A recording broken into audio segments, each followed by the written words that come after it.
안녕하십니까. 2024년 7월 10일 최병무의 팩트 시작하겠습니다. 어제 이재명 전 민주당 대표가 대표 연임에 도전하는 기자회견을 했었죠.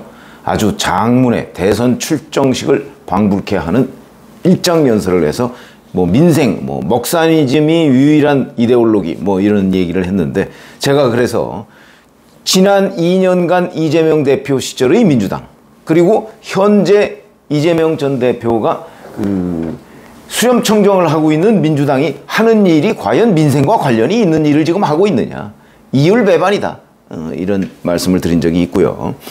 2년 내내 사실은 본인 사법 리스크를 방어하기 위해서 민주당이라는 전통적인 우리나라의 정당 하나를 어찌 보면 사당으로 만들었다, 이런 평가가 훨씬 더 정확한데, 지금 와서 당대표를 2년 더 하겠다, 지금 이런 얘기 아닙니까?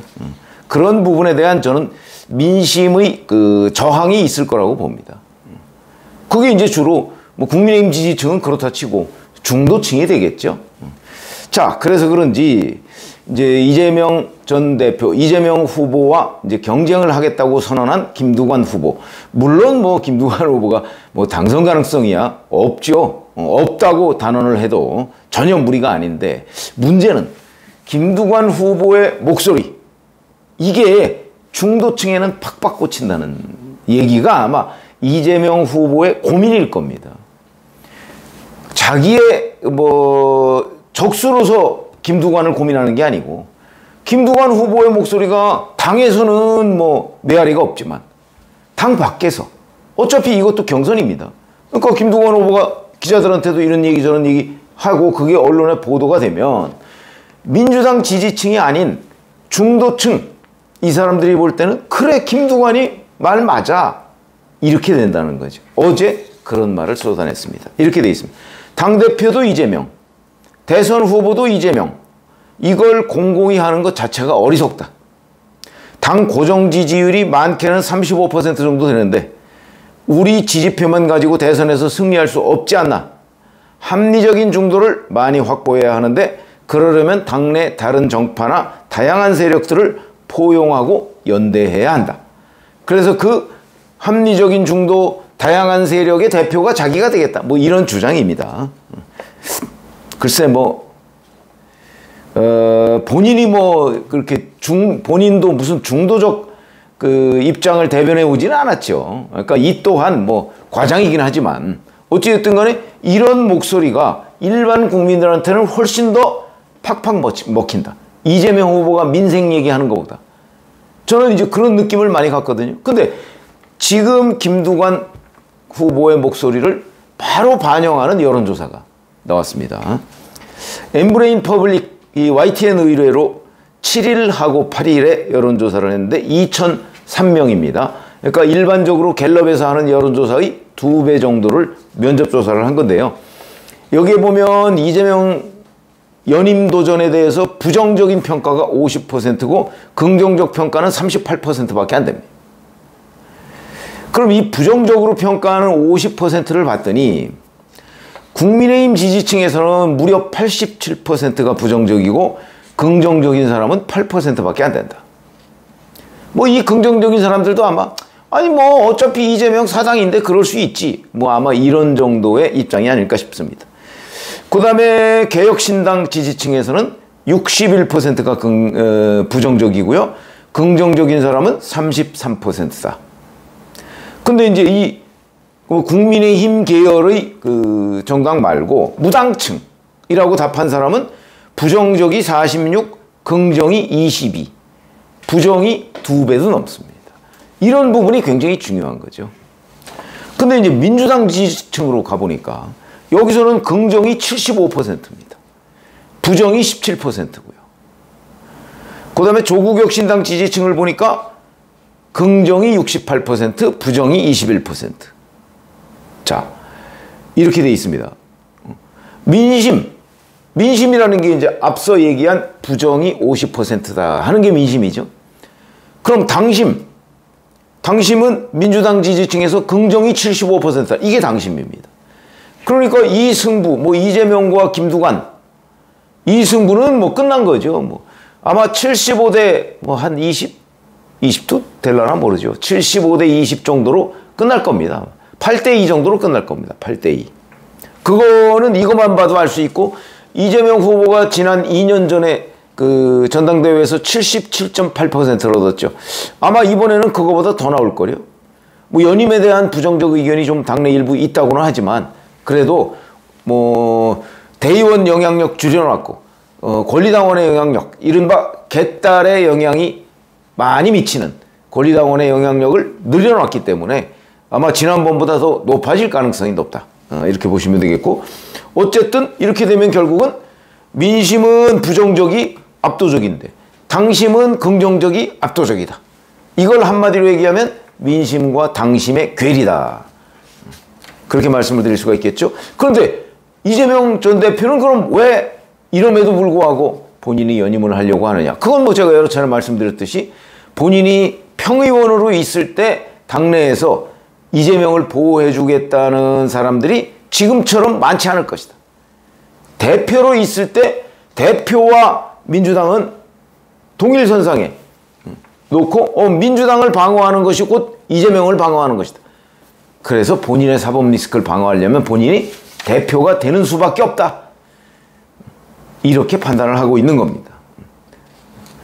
그래서 이제 워낙 그 본인의 사법 리스크 방어가 절체절, 왜냐면 이재명 전 대표의 정치적 감각 상당하죠.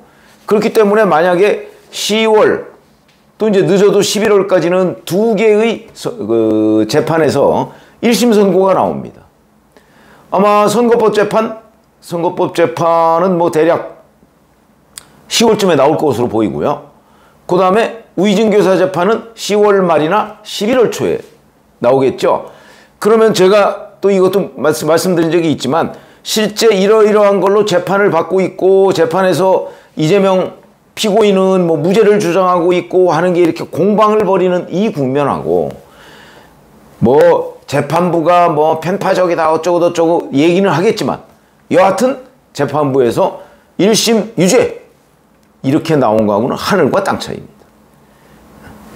민주당 지지층은 여전히 이재명 대표를 신뢰한다 라고 하겠지만 그 지지층의 일부는 1심 선고와 더불어서 1심 유죄 선고와 더불어서 무너질 것이다 하는 거고요. 그 다음에 중도층의 대부분은 그래 1심 선고가 뭐 2심도 이렇게 나오지 않겠어? 워낙 증거가 많은데 이렇게 될 겁니다.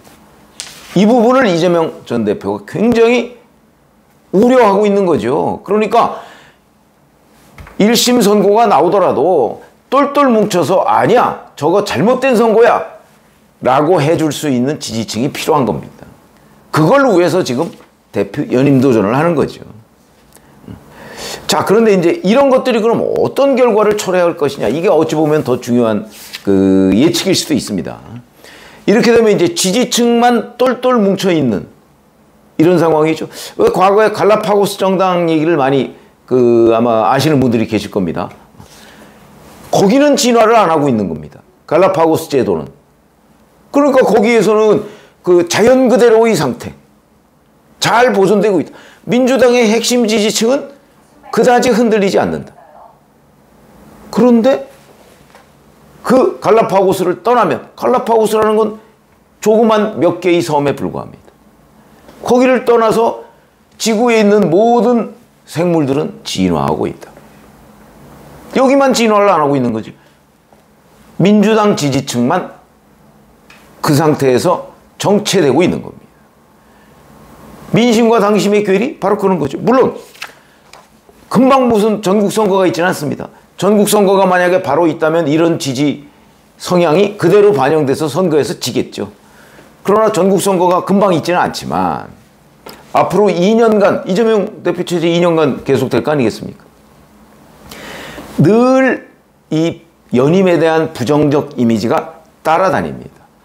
민생 아무리 강조해봤자 이재명 대표 입에서 민생 얘기가 나오고 국민들, 중도층 뭐 이런 국민들은 사법 리스크 방어 그걸 이렇게 이해하고 있습니다.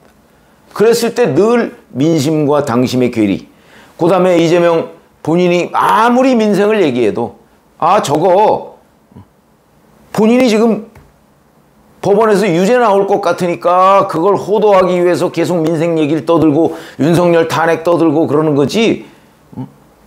이렇게 이해합니다. 이런 이반 현상, 민심과 당심의 이반 현상, 이게 얼마나 앞으로 민주당에 부정적인 영향을 미칠 것인가. 저 이재명 전 대표는 근데 그 부분을 잘 알지만 어쩔 수 없이 방어에 나설 수밖에 없을 것이다. 그게 이제 어찌 보면 상대 경쟁 정당인 국민의힘한테는 굉장한 기회가 됩니다. 근데 국민의힘도 계속해서 지리멸렬하다. 뭐 그러면 뭐 이재명 대표가 지금보다 훨씬 더 여러 가지 악재를 맞고 악수를 두더라도 승승장구할 겁니다. 그러나 뭐 국민의힘이 꼭 그럴까요? 당장 23일 전당대회 끝나고 나면 새 대표가 들어설 거고요. 지금 뭐 흐름으로 보면 뭐 한동훈 후보가 유력해집니다. 뭐 결선 투표까지 가든 안 가든 유력해지고, 그렇게 되면 좀 달라질 거요. 그렇게 되면 윤석열 대통령도 좀 달라질 겁니다. 왜? 현실이니까. 한동훈 이제 집권당 대표를 계속 미워하는 상태로 전국을 이끌어갈 수는 없겠죠. 그렇게 됐을 경우에 본인의 행정부 내 지배력조차 약화될 거요. 전형적인 레임덕이죠. 그러니까 그렇게 가져갈 수 없을 겁니다. 결국 현실을 인정하지 않을 수 없을 것이고, 이런 부분이 이제 이재명 대표의 민주당에는 굉장한 위험 요인이 될 겁니다. 거기다가 1심에서 2건이 만약에 유죄가 나왔을 때 굉장한 위험 요인이 되죠. 그걸 지금 미리 총력 방어를 하겠다라고 하지만 당심은 그렇지만 민심은 그렇지 않을 것이다 라는 점에서 저는 민주당이 겪게 될 민심과 당심의 괴리, 이 부분이 앞으로의 전국 흐름과 관련해서 대단히 중요하다. 이게 제가 보기에 잘못하면, 그러니까 국민의힘이 어떻게 하느냐에 달려 있지만, 국민의힘이 그냥 정상적인 체제로 돌아간다면 민주당은 갈라파고스 정당이 된다. 그럴 경우에 뭐 지방선거뿐만 아니고 대선에 이재명 후보가 나올 수 있을지 없을지 모르지만 나온다 하더라도 승리 어려울 것이다. 이렇게 예상을 합니다. 물론 장기 전망이지만 그렇게 예상을 해서 결국은 이 민심과 당심의 괴리라는 지금 민주당의 현상이 아마 이재명 후보한테는 뼈아프지만 달리 선택의 길이 없는 상황일 것이다. 그게 민주당의 딜레마, 이재명의 딜레마가 되겠죠. 고맙습니다.